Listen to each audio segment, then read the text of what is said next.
আকাশবাণী কলকাতা। স্থানীয় সংবাদ পড়ছি প্রিয়া বিশ্বকর্মা। প্রথমে বিশেষ বিশেষ খবর। এসআইআর এর আওতায় অ্যাডজুডিকেশন তালিকায় থাকা 20 লক্ষের বেশি ভোটারের সাপ্লিমেন্টারি তালিকা চলতি সপ্তাহেই বের করা হতে পারে বলে নির্বাচন কমিশনের তরফে আশ্বাস দেওয়া হয়েছে। নির্বাচন কমিশন আজ রাজ্যে 19 জন শীর্ষ পুলিশ আধিকারিককে বদলির নির্দেশ দিয়েছে। তৃণমূল কংগ্রেস আজ রাজ্যে আসন্ন বিধানসভা নির্বাচনে প্রার্থী তালিকা ঘোষণা করেছে। এদের মধ্যে 52 জন মহিলা প্রার্থী রয়েছেন। প্রার্থী তালিকা ঘোষণার পরই বিজেপি বলেছে তৃণমূল কংগ্রেসের পরাজয়ের কাউন্টডাউন শুরু হয়ে গেছে।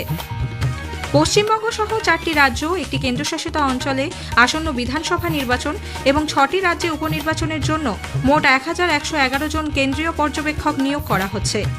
রাজ্যে বিধানসভা নির্বাচনের অজুহাত দেখিয়ে পূর্ব কলকাতা জলাভূমিকে বেআইনি দখলমুক্ত করার কাজ যেন আটকানো না হয়, কলকাতা হাইকোর্ট সে ব্যাপারে কঠোর নির্দেশ জারি করেছে। আসছি বিস্তারিত খবরে। এসআইআর এর আওতায় অ্যাডজুডিকেশন তালিকায় থাকা 20 লক্ষেরও বেশি ভোটারের নিষ্পত্তি হয়েছে। চলতি সপ্তাহেই সাপ্লিমেন্টারি তালিকা বের করা হতে পারে বলে নির্বাচন কমিশন নিযুক্ত বিশেষ পর্যবেক্ষক সুব্রত গুপ্ত জানিয়েছেন। হাইকোর্টে আজ এসআইআর সংক্রান্ত বৈঠক শেষে তিনি আরও জানান, বিচারাধীন তালিকায় থাকা যে সমস্ত ভোটারের নাম বাদ পড়বে তাদের আবেদন শোনার জন্য সুপ্রিম কোর্টের নির্দেশ অনুযায়ী ট্রাইব্যুনাল গঠনের ব্যাপারে বৈঠকে আলোচনা হয়েছে।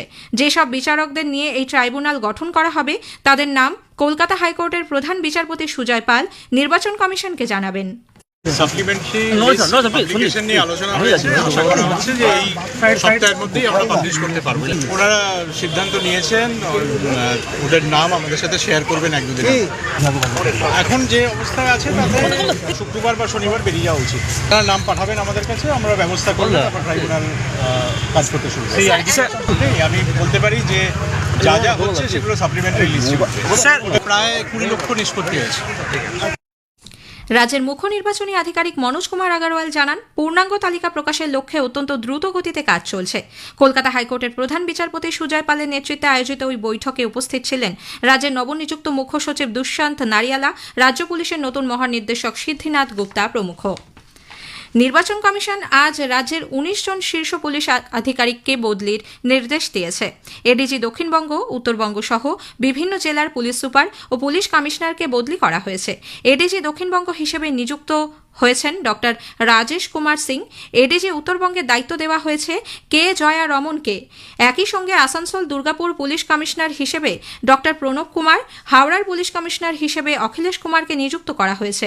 অমিত কুমার সিংকে ব্যারাকপুরের পুলিশ কমিশনার ও সুনীল কুমার যাদবকে চন্দননগরের পুলিশ কমিশনারের দায়িত্ব দেওয়া হয়েছে। এদিকে ইন্দিরা মুখোপাধ্যায়কে কলকাতা পুলিশের ডিসি সেন্ট্রাল পদ থেকে সরিয়ে দিয়েছে নির্বাচন কমিশন। অবিলম্বে এই নির্দেশ কার্যকর করতে এবং এ সংক্রান্ত রিপোর্ট আগামীকাল সকাল 11টার মধ্যে জমা দিতে বলেছে কমিশন। পশ্চিমবঙ্গ সহ 4টি রাজ্য, একটি কেন্দ্রশাসিত অঞ্চলে আসন্ন বিধানসভা নির্বাচন এবং 6টি রাজ্যের উপনির্বাচনের জন্য মোট 1111 জন কেন্দ্রীয় পর্যবেক্ষক নিয়োগ করা হচ্ছে। এর মধ্যে এ রাজ্যে সবচেয়ে বেশি সংখ্যক সাধারণ পর্যবেক্ষক মোতায়েন করছে নির্বাচন কমিশন। রাজ্যে 294টি বিধানসভা কেন্দ্রের জন্য 294 জন সাধারণ পর্যবেক্ষক থাকছেন। পাশাপাশি থাকবেন 84 জন পুলিশ পর্যবেক্ষক এবং নির্বাচনী খরচের ওপর নজরদারির জন্য 100 জন ব্যয় পর্যবেক্ষক। নির্বাচন কমিশন সূত্রে জানানো হয়েছে, পশ্চিমবঙ্গ, আসাম, কেরালা, তামিলনাড়ু ও পুদুচেরির বিধানসভা নির্বাচন এবং 6টি রাজ্যের উপনির্বাচন মিলিয়ে মোট 557 জন সাধারণ পর্যবেক্ষক, 188 জন পুলিশ পর্যবেক্ষক এবং 366 জন ব্যয় পর্যবেক্ষক দায়িত্ব পালন করবেন। সংশ্লিষ্ট বিধানসভা কেন্দ্রগুলিতে এই পর্যবেক্ষকদের আগামী 18 মার্চের মধ্যে পৌঁছে যাওয়ার নির্দেশ দেওয়া হয়েছে। যদিও এ রাজ্যের পুলিশ পর্যবেক্ষকরা আজ থেকেই আসতে শুরু করেছেন। সংশ্লিষ্ট কেন্দ্রে পৌঁছে পর্যবেক্ষকরা তাদের সঙ্গে যোগাযোগের বিস্তারিত তথ্য প্রকাশ করবেন, যাতে যে কোনো প্রয়োজনে পর্যবেক্ষকদের সাহায্য পেতে পারেন সকলে। কলকাতায় অবাধ ও স্বচ্ছ নির্বাচন পরিচালনায় তাঁর এবং তার বাহিনীর প্রধান লক্ষ্য বলে নতুন পুলিশ কমিশনার অজয় কুমার নন্দ জানিয়েছেন। আজ এক সাংবাদিক বৈঠকে তিনি বলেন, পুলিশ কলকাতার মানুষের নিরাপত্তা নিশ্চিত করতে বদ্ধপরিকর। কি অ্যাকশন করতে হবে, লিস্ট প্রিপারেশন হচ্ছে, what follow up action has to be taken. This is going on for quite some time. It is standard set procedure. কি অ্যাকশন করতে হবে, লিস্ট প্রিপারেশন হচ্ছে, what follow up action has to be taken. This is going on for quite some time. It is not new. So all these steps will be taken in due course of time. When you look at the entire election process and the machinery There is a seamless coordination between these two. So that's why nodal officers are there. Everyday meeting is taking place.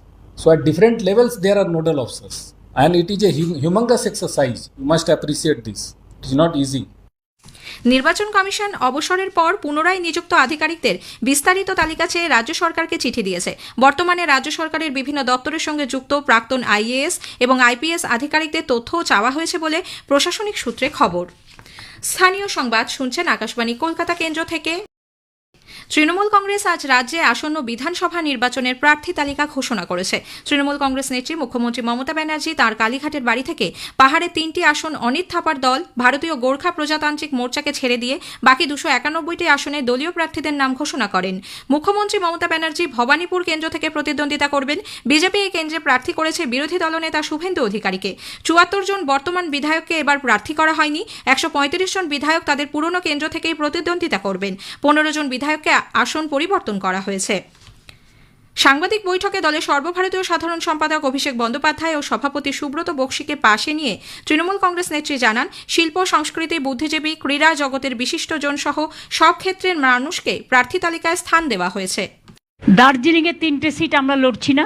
অনেক থাপার সাথে আমাদের understanding আছে। কালিম্পং, কার্শিয়াং আর দার্জিলিং, এই 3টে সিটে অনেক থাপারা লড়বে। বাদ বাকি 291টা সিট, এটা আমাদের লিস্ট। আমাদের জেনারেল ক্যাটাগরি যারা, তাদেরও সুযোগ দিতে হয়, ছাত্র যুবককেও দিতে হয়। সুতরাং আমার অনেকগুলো নতুন মুখ এবার এসছে যারা স্টুডেন্ট এবং ইউথ পলিটিক্স করে। তাছাড়াও অনেক চিকিৎসক আছে, সাংবাদিক, খেলোয়াড়দের পক্ষ থেকেও আছে। তৃণমূল কংগ্রেসের প্রার্থী তালিকায় 52 জন মহিলা প্রার্থী, 47 জন সংখ্যালঘু প্রতিনিধি রয়েছেন। আসন্ন বিধানসভা নির্বাচনে তৃণমূল কংগ্রেসের পরাজয় যে নিশ্চিত, শাসক দলের প্রার্থী তালিকা থেকে তা স্পষ্ট বলে মন্তব্য করেছেন বিজেপির রাজ্যসভার সাংসদ রাহুল সিনহা। কতটা ভয় পেয়েছে এবং তারা যে গদিতে থাকছে না এই প্রার্থী তালিকায়, তার সবচেয়ে বড় প্রমাণ। কারণ যত দাগি আছে সব দাগিকে প্রার্থী তালিকার মধ্যে অন্তর্ভুক্ত করেছে। তৃণমূল কংগ্রেসের প্রার্থী তালিকা ঘোষণা প্রসঙ্গে দিল্লিতে আজ সাংবাদিকদের প্রশ্নের উত্তরে দলের রাজ্য সভাপতি শ্রমিক ভট্টাচার্য বলেন, তৃণমূল কংগ্রেসের পরাজয়ের কাউন্টডাউন শুরু হয়ে গেছে বলে ব্রিগেডের সভায় প্রধানমন্ত্রী জানিয়েছিলেন। সিপিআইএম এর কেন্দ্রীয় কমিটির সদস্য সুজন চক্রবর্তী বলেছেন, নীতি অনুযায়ী নয়, নিজের পছন্দ অনুযায়ী মুখ্যমন্ত্রী প্রার্থী নির্বাচন করেন। দুর্নীতি মুক্ত একটা প্রার্থী তালিকা করার জন্য যদি 74 জন বাদ দিয়ে থাকে, তাহলে প্রথমে মেনে নিতে হবে যে পার্থ চ্যাটার্জি জীবন কৃষ্ণ সাহারা দুর্নীতি করেছে, কিন্তু জ্যোতিপ্রিয় মল্লিক জেল খাটা আসামি, রেশন কেলেঙ্কারি, তিনি সুনীতির লোক। রাজ্যে বিধানসভা নির্বাচনের অজুহাত দেখিয়ে পূর্ব কলকাতা জলাভূমিকে বেআইনি দখলমুক্ত করার কাজ যেন আটকানো না হয়, কলকাতা হাইকোর্ট সে ব্যাপারে কঠোর নির্দেশ দিয়েছে। আজ এই সংক্রান্ত এক মামলায় কলকাতা হাইকোর্টের বিচারপতি অমৃতা সিনহা নির্দেশ দিয়েছেন, বেআইনি নির্মাণ ভেঙে পূর্বাবস্থায় ফিরিয়ে দিতে কেন্দ্রের পরিবেশ ও স্বরাষ্ট্র মন্ত্রক কিভাবে সহযোগিতা করতে পারে তা আগামী 7 এপ্রিলের মধ্যে আদালতকে জানাতে হবে। সাহিত্য একাডেমি 2025 সালের পুরস্কার প্রাপকদের নাম ঘোষণা করা হয়েছে। বাংলায় কবি প্রসূন বন্দ্যোপাধ্যায়কে তার শ্রেষ্ঠ কবিতা বইটির জন্য পুরস্কার দেওয়া হয়েছে। সম্মান প্রাপ্তির খবর শোনার পর আকাশবাণীকে তিনি জানালেন, পুরস্কার পেলে সকলেরই ভালো লাগে। তো ভালো লাগাটা কোথা দিয়ে এলো সেটা আমি জানি না ভালো, তা সত্ত্বেও আমি কিভাবে পুরস্কারটা পেলাম সেটা আমার জানা হলো না। আজকের প্রসঙ্গে এবারের বিষয় কানাডার প্রধানমন্ত্রী মার্ক কার্নির ভারত সফর এবং ভারত কানাডা দ্বিপাক্ষিক সম্পর্ক। এই নিয়ে কানাডার প্রবাসী ভারতীয় বিজ্ঞানী ডক্টর সৈকত বসুর সঙ্গে কথা বলেছেন অভিজিৎ চক্রবর্তী। আজ শুনবেন প্রথম পর্ব। অনুষ্ঠানটি শোনা যাবে রাত 8টায় গীতাঞ্জলি প্রচার তরঙ্গে, ডিটিএইচ বাংলা পরিষেবা ও আকাশবাণী সংবাদ সোশ্যাল মিডিয়া প্ল্যাটফর্মে। দ্বিতীয় পর্ব শুনবেন আগামীকাল রাত 9:30টায়। অনুকূল আবহাওয়া পরিস্থিতি এবং বঙ্গোপসাগর থেকে প্রচুর জলীয় বাষ্প স্থলভাগে প্রবেশ করায় গতকাল থেকে রাজ্য জুড়ে বিক্ষিপ্তভাবে বৃষ্টির ফলে আজ সর্বনিম্ন ও সর্বোচ্চ তাপমাত্রা দুটোই কমেছে। বৃষ্টির পরিমাণ আজ কিছুটা কমলেও শুক্রবার থেকে রাজ্যের সর্বত্রই বৃষ্টির পরিমাণ আবার বাড়বে বলে আলিপুর আবহাওয়া দপ্তর জানিয়েছে। শেষ করার আগে স্থানীয় সংবাদের বিশেষ কিছু অংশ আরও একবার। এসআইআর এর আওতায় অ্যাডজুডিকেশন তালিকায় থাকা 20 লক্ষের বেশি ভোটারের সাপ্লিমেন্টারি তালিকা চলতি সপ্তাহেই বের করা হতে পারে বলে নির্বাচন কমিশনের তরফে আশ্বাস দেওয়া হয়েছে। নির্বাচন কমিশন আজ রাজ্যে 19 জন শীর্ষ পুলিশ আধিকারিককে বদলির নির্দেশ দিয়েছে। স্থানীয় সংবাদ শেষ হলো।